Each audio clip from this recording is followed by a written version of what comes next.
दुनिया की कुछ सबसे बड़ी कंज्यूमर कंपनीज अपने फूड बिजनेसेस को स्पिन ऑफ या फिर सेल करने का प्लान कर रही हैं, लेकिन दूसरी तरफ इंडिया में इन्वेस्टर्स पैकेज्ड फूड कंपनीज में अग्रेसिवली पैसे डाल रहे हैं। हाय एवरीवन, मैं हूं गौरी और आज की पहली स्टोरी में हम एफएमसीजी सेक्टर में हो रहे इस इंटरेस्टिंग शिफ्ट को डीकोड करने वाले हैं। दूसरी स्टोरी में एप्पल इंडिया के डिजिटल पेमेंट्स इकोसिस्टम में एंटर करने का कंसिडर कर रहा है। अगर ये लॉन्च सक्सेसफुल होता है तो ये इंडिया के डिजिटल इकोसिस्टम के पावर डायनामिक्स को पूरी तरीके से बदल सकता है। थर्ड स्टोरी में मिडिल ईस्ट वॉर से एक और important resource global supply shock face कर रहा है और वो है हीलियम, और इससे सेमीकंडक्टर्स मैन्युफैक्चरिंग पे सीरियस इंपैक्ट हो सकता है। कैसे, समझेंगे डिटेल में। इंडिया में डिग्री लेना आसान हो गया है, बट जॉब मिलना क्यों मुश्किल हो रहा है? क्या एजुकेशन सिस्टम और जॉब मार्केट के बीच का गैप बढ़ता ही जा रहा है? और अगर यस, देन क्यों? और इसका इंपैक्ट क्या होगा हमारी इकोनॉमी और ग्रोथ पर? जानेंगे ये सब कुछ in trending news section. So let's begin.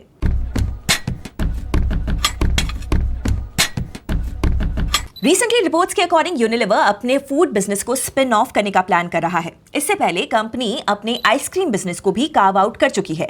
Management ने यहां पर इंडिकेट किया है कि कंपनी का फ्यूचर फोकस ब्यूटी, वेलबींग और पर्सनल केयर पर ज्यादा होगा, फूड पर नहीं।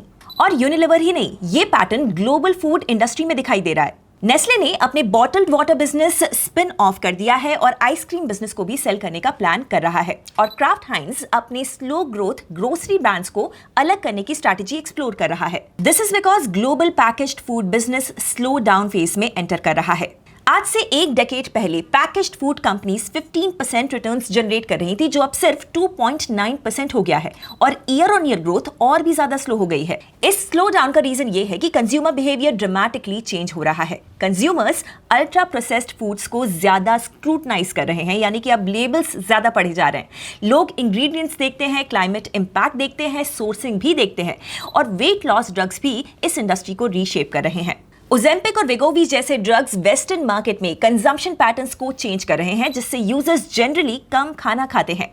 इसीलिए फूड कंपनीज को भी अपनी स्ट्रैटेजी चेंज करनी पड़ रही है। लेकिन इंटरेस्टिंग ट्विस्ट यहाँ पर यह है कि ग्लोबल एफएमसीजी के कंपैरिजन में इंडिया में एग्जैक्टली ऑपोजिट ट्रेंड चल रहा है। इंडिया का packaged food ecosystem actually boom phase में है। 2025 में कंज्यूमर सेक्टर में प्राइवेट इक्विटी और वेंचर कैपिटल इन्वेस्टमेंट रफली 35,800 करोड़ रुपीस तक पहुंच गया, जो प्रीवियस ईयर से काफी ज्यादा है। इन्वेस्टर्स को फूड कैटेगरी में मैसिव अपॉर्चुनिटी दिखाई दे रही है, क्योंकि इंडिया में पैकेज्ड फूड अडॉप्शन अभी भी डेवलप्ड मार्केट से काफी कम है। मतलब कि ग्रोथ रनवे अभी भी बहुत बड़ा है।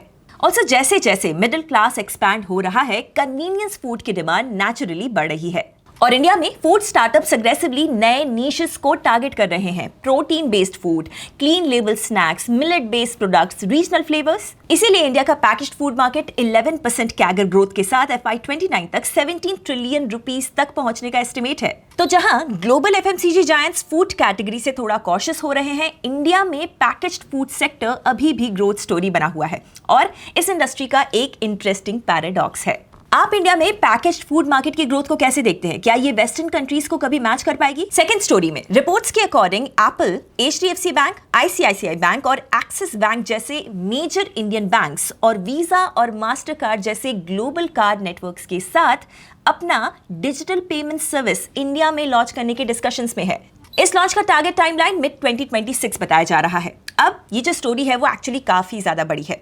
इंडिया दुनिया के most advanced digital payments market में से एक है, और इस इकोसिस्टम में ऑलरेडी मैसिव कंपटीशन है। गूगल पे, फोन पे, पेटीएम, Amazon जैसे कई सारे प्रोवाइडर्स इस मार्केट में डीपली एंट्रेंच्ड हैं। तो एप्पल को इस क्राउडेड बैटलफील्ड में एंट्री क्यों लेनी है? वेल, एप्पल का जो सर्विसेज सेगमेंट है वो उनके बिजनेस का एक मेजर ग्रोथ इंजन बन चुका है ग्लोबली, और पेमेंट्स उस इकोसिस्टम का की कंपोनेंट है। ग्लोबल मार्केट्स में एप्पल पे एक पावरफुल टूल है, जिससे एप्पल ट्रांजैक्शन फीस को अर्न करता है और यूजर्स को अपने इकोसिस्टम में लॉक इन करता है।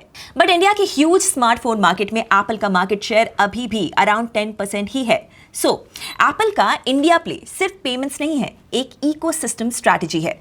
पिछले कुछ सालों में एप्पल इंडिया में मल्टीपल फ्रंट्स पर एक्सपैंड कर रहा है, from scaling up manufacturing to opening up multiple retail stores. इसीलिए एप्पल पे का लॉन्च इस लार्जर इकोसिस्टम पजल का नेक्स्ट पीस हो सकता है। अगर ये सक्सेसफुली स्केल होता है तो इंपैक्ट काफी इंटरेस्टिंग हो सकता है।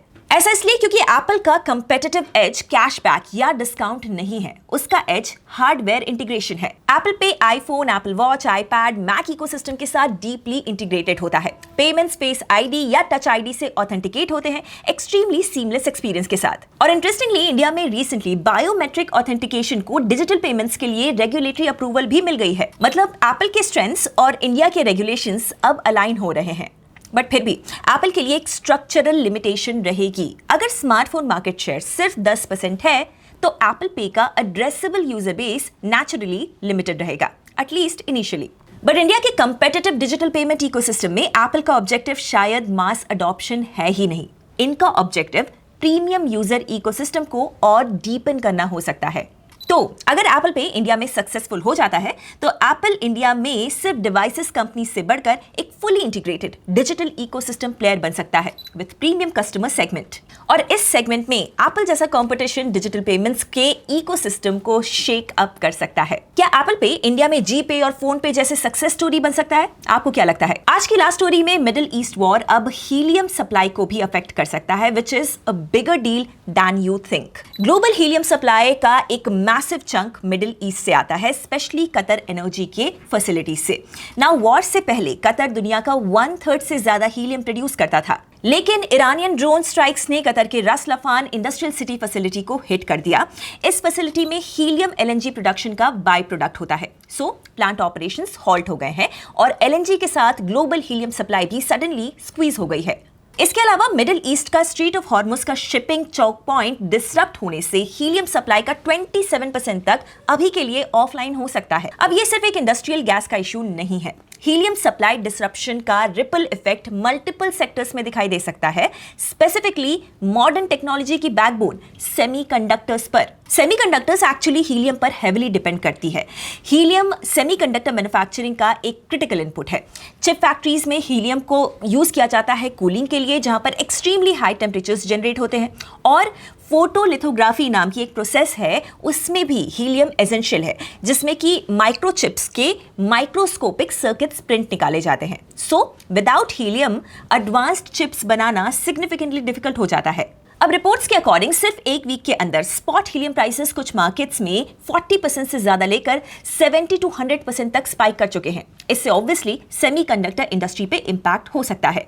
बट स्टोरी यहां पर थोड़ी नुआंस्ड है। Chip makers actually helium supply chain में टॉप प्रायोरिटी कस्टमर्स होते हैं। मतलब अगर सप्लाई शॉर्टेज होती भी है तो हीलियम सेमीकंडक्टर्स, एरोस्पेस और मेडिकल इमेजिंग जैसे सेक्टर्स के लिए प्रायोरिटाइज किया जाता है। और एक बैलेंसिंग एंगल भी है। हीलियम मार्केट लास्ट 2 सालों से एक्चुअली ओवर सप्लाई फेज में था, मतलब कि ग्लोबल इन्वेंट्रीज रिलेटिवली कंफर्टेबल थे।